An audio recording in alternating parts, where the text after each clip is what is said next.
À moins de 24 heures des législatives en Allemagne, le camp d'Angela Merkel y croit encore. Avant de quitter la politique après 16 ans de pouvoir, la dirigeante ne ménage plus sa peine pour soutenir cet héritier désigné de l'Union conservatrice.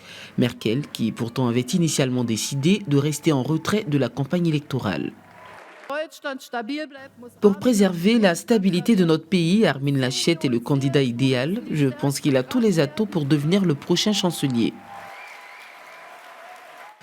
Alors que le centre droit a toujours récolté plus de 30% des suffrages aux scrutins nationaux et fourni au pays 5 des 8 chanceliers de l'après-guerre, les conservateurs sont menacés de leur pire score électoral.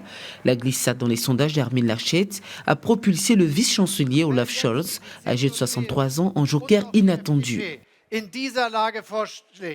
Je représente la vraie face du renouveau pour l'Allemagne. Vous le savez bien, notre pays a vraiment besoin d'un changement. Ce nouveau souffle est revendiqué par les dizaines de milliers de jeunes qui ont manifesté vendredi dans toute l'Allemagne pour réclamer une action plus déterminée en faveur du climat.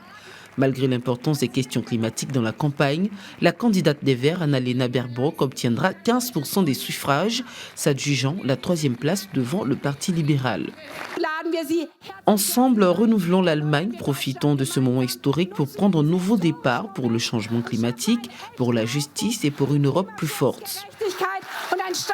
Dans l'éventail des coalitions possibles, une majorité dominée par la gauche et les Verts, ou associant les libéraux et le centre-droit, influerait sur les choix de politique budgétaire, fiscale, climatique du pays et ses orientations diplomatiques.